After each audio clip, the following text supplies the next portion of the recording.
Good. Good. Good.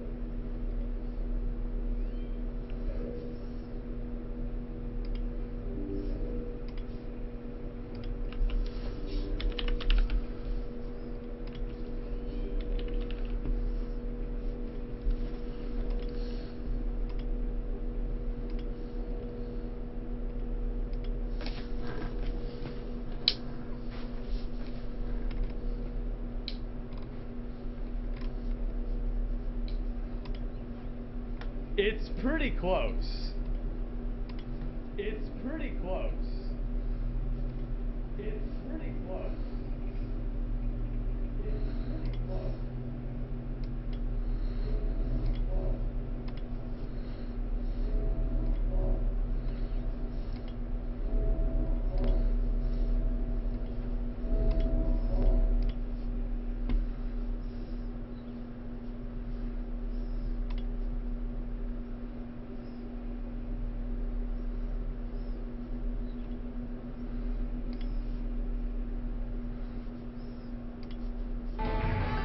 So long, gay Bowser. Where's the patent for Where's the patent for this? We're gonna find out soon. This, we're gonna find out soon. This, we're gonna find out soon. This. Look at this. Look. Oh wow. Oh wow, look at that. Zippers as well. Man.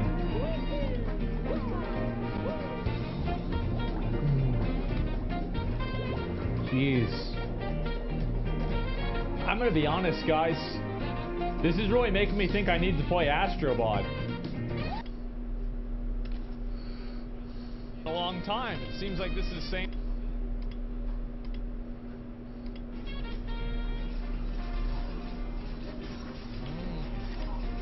Look at that.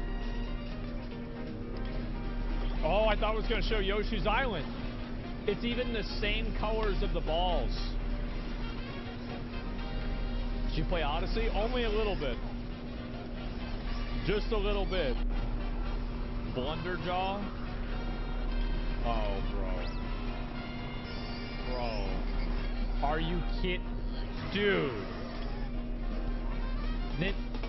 This is bad. Nintendo invented Italians? No, it invented Italy. 150 years ago when they made Nintendo. Yep. Man.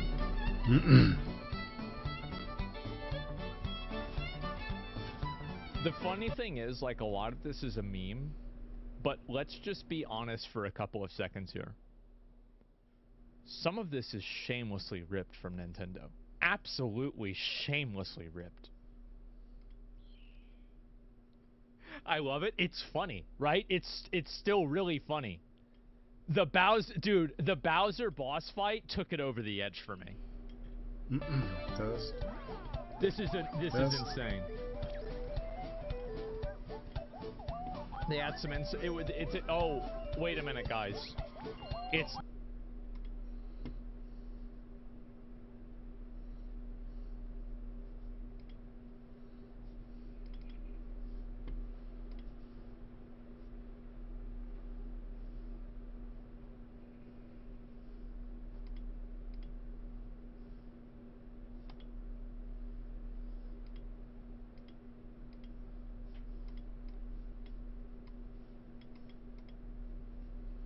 Where's the audio?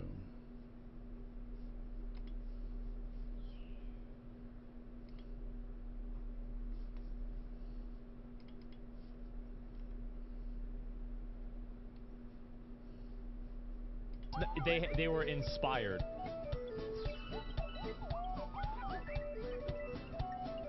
By the way, Yellow Yoshi used to never do that.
you want the most horrible...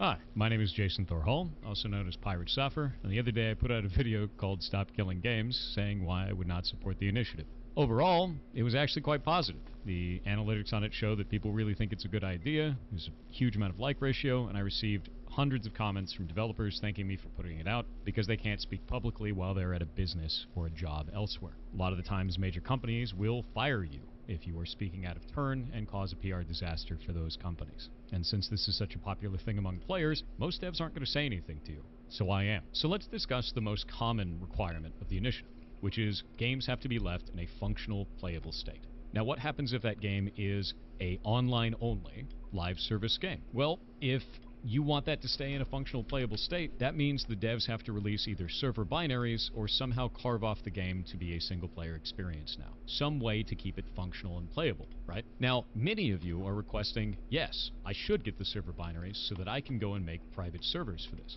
But that doesn't make a lot of sense in the real world. And the reason why is because it leaves developers open to abuse. So let's explore that a little bit. Let's say that you made your own video game, and you made a live service game. Maybe it's an MMO, maybe it's something else, right? And let's say that I want to monetize that game, but you don't allow monetization of the game by any other party. This makes sense because most creators don't allow for that. You can't just take someone else's art and profit off of it. Normal, right? So then I go, well, how am I going to force you to do this? Under this initiative, you would have to release the server binaries or keep the game in a functional, playable state at end of life. So I hit you with a ton of bots. I hit you with a ton of exploits. I attack your community. I destroy your Reddit. I go after your business. I go everywhere that I possibly can to make this cost as much as it possibly can for you. And it's not hard to do this. We saw the exact same thing happen in TF2 recently. The massive amount of bots that were attacking the game. This is not infeasible. This is something that is very easily attainable today. And let's say that this goes on long enough that your game dies because you can't afford it anymore, and your studio has to shut down. At end of life, you now have to release those server binaries to keep the game in a functional, playable state. At which point I take those, I create a private server, and I monetize it. And some people have said, well, simply don't allow monetization of the server. Well, who's going to enforce that? If you want a government initiative to enforce that, that means the government has to build a registry of all of those games and all of that intellectual property that shouldn't be monetized, and then somehow enforce that with no one owning it because those studios have shut down. That's going to be a massive burden. On top of that, if you want to go the other route and say the company has to go and control it, well, what if the company's not around anymore? Is that just able to be monetized now? Again, this was obtained through abuse of the original creator. I don't think that's a good route. And this scenario gets even worse if you do allow monetization, because now I can just kill off your company and then monetize the server and no one will ever come after me. Now it's even more of a problem. So allowing monetization of this work is strictly worse. And for those of you out there that say, oh, this can be done right now, I could just destroy your studio and take your stuff anyway. You could, but this allows a route for it to be legal to do so. That's the problem. After putting this out publicly and talking to people about it, this specific scenario on both YouTube and Discord and Reddit and a bunch of other locations, I got a couple of takes back. We're going to start with the most extreme position and kind of go from there. So, in the most extreme, people said live service games shouldn't exist at all, and the initiative will kill them off for good, and that's a good thing. Well, you don't get to define what players get to play or not play. You also shouldn't be able to get to define what developers build or don't build. You should not have creative control over the developers, and you should not have control over what is in my Steam library or on my phone. That doesn't make any goddamn sense. Aside from that, the initiative does not purport to kill live service games. It would just make it incredibly difficult to build said games and add a lot of risk to it, which is why I'm bringing all of this up and why I don't support the initiative in the first place. A lot of people don't realize that this will slowly diminish live service games in the market, because it's not an incentive for us to build them anymore, which means you get less multiplayer live experiences. That sucks. I like live service games. I enjoy playing things like Final Fantasy XIV. I enjoy going and playing in games, in the past at least, like League of Legends. These are games that are live service. They require a live service to run. And you shouldn't be able to take that away from people.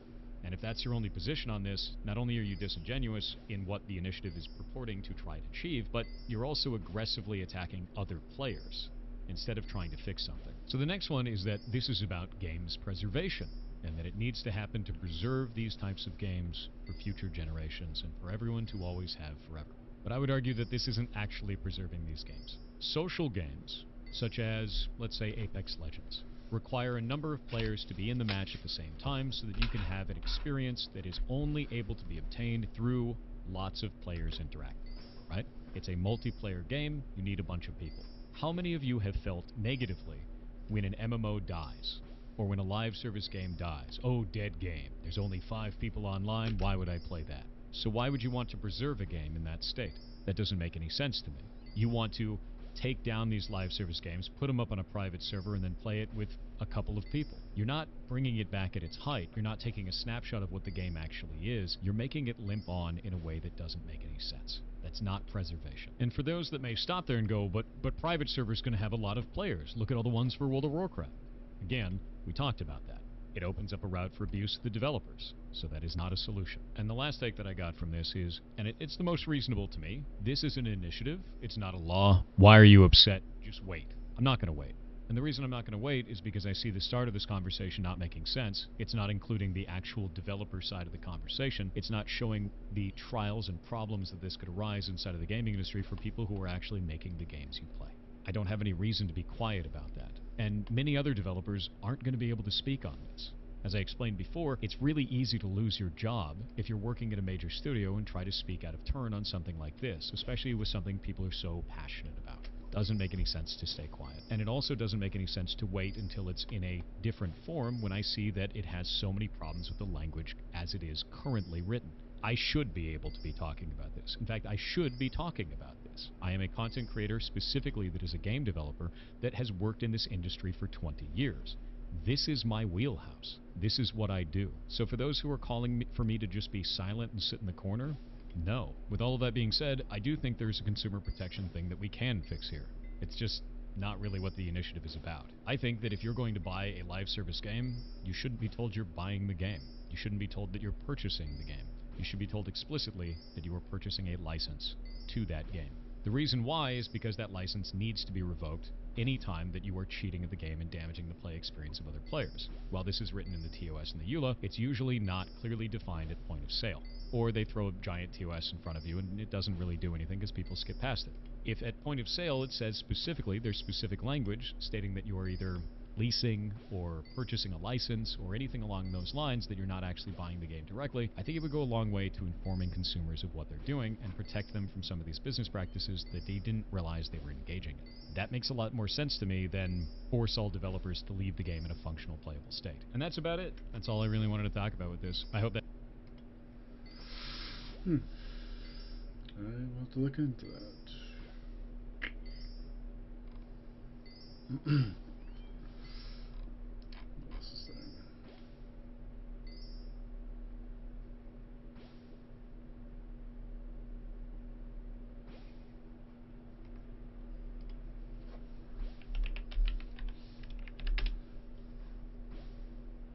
This ad, trying to make men more comfortable voting for Kamala, only reminds us what little liberals know about masculinity. Think I'm afraid to rebuild a carburetor? I eat carburetors for breakfast. Tell you another thing I sure am not afraid of. Women. I'm not afraid of women. I'm not afraid of women. Now this frame makes me think the ad is just doing a parody of masculinity, and they're just making fun of liberal men. But no, this is their genuine attempt. I'll tell you another thing. I'm man enough to support women. And I'm man enough to help them win. Now it does say this is not endorsed by either candidate, but the account's other videos also support Kamala's They're campaign. getting desperate.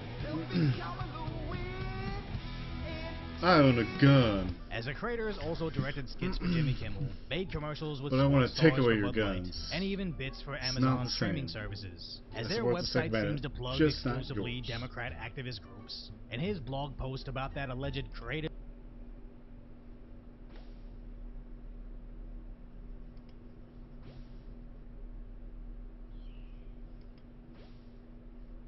for Kamala ad specifically states that the left is trying to promote role models like Tim Walz and Doug Emhoff finding their footing with masculinity. That's why I think this new wave of liberalism is fundamentally incompatible with something like masculinity, as they're trying to shoehorn in diversity and inclusion into absolutely everything, not understanding that although masculinity can include anybody that exhibits masculine behavior, but validating every behavior for the sake of diverse representation alienates the people that are actually part of the group you're trying to attract, as whenever they try to pretend to be masculine, it never feels genuine. Like the time they had Tim changing his carburetor without a speck of grease on his hands. Then they tried to make a big deal about Tim Walz going out hunting birds with the men in his brand new hunting clothes, looking like he's never touched a rifle in his entire life, despite constantly lying Flip it about over, being bro. a command sergeant major. When Tim should be free to be whatever this is. That was hard to watch. As the Democrats attract a certain type of influencer, while their voter base consists almost exclusively of this. Now there's no issue when they openly admit that's what they've always wanted. Tim Walz being one of them, Doug Emhoff last night, who can speak to men out there who might not be the sort of testosterone-laden, gun-toting kind of guy. But then they turn around and get mad at the reality they've made. Why is it that the Republican Party is the party of guys who are, that talk about masculinity in traditional terms, that speak about courage, that speak about getting after it, that speak about taking risks, and the Democrats are announce your pronouns. Why? Why are they okay with all of courage this? only a masculine quality? These are. What is the definition of masculinity that can be positive that doesn't upset the feminists? There's nothing. You say, oh, risk-taking, greater tolerance for, dealing with like long hours at work, whatever it may be. Men do the more dangerous jobs. We do the more dangerous jobs. We do most of the fighting in the wars. You're right. Your job is very dangerous at this table. And I'll tell you why. I did serve in 2 war zones for the CIA.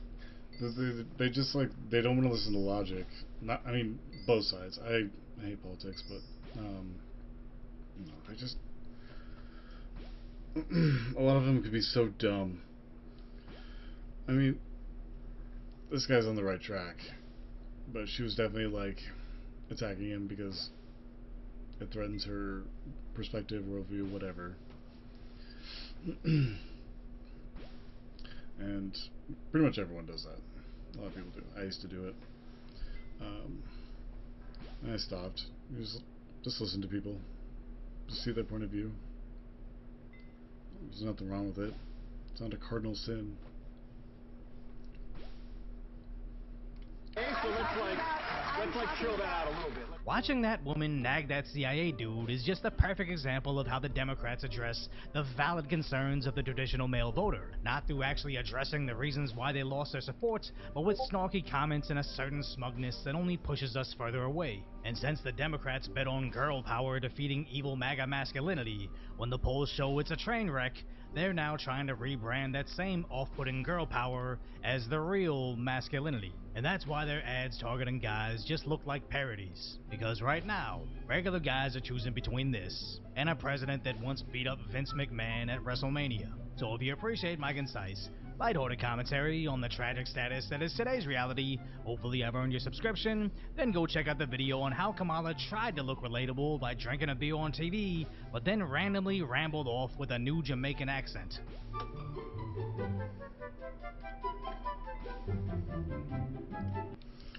Alright, that's my small daily dose of politics and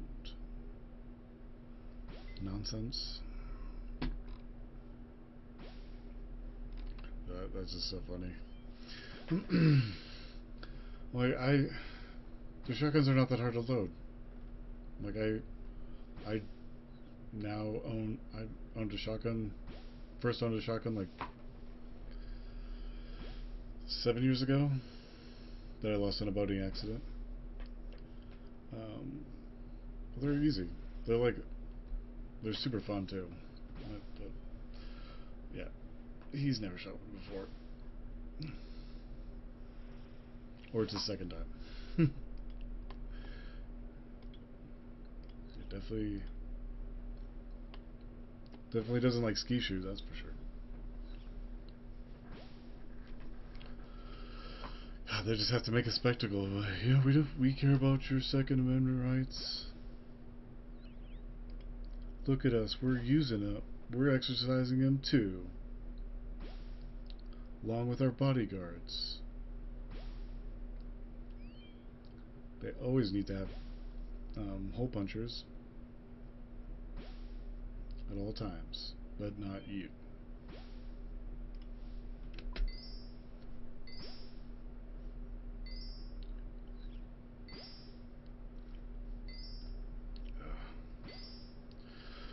Just gonna move to the Philippines or something. Just leave. I don't care if I lose my gun rights. I just want to live somewhere else.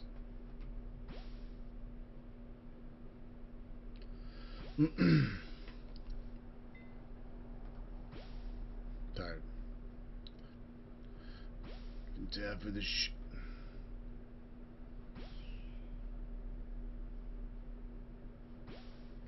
I'm getting too old for this shit.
my password? I don't remember changing it.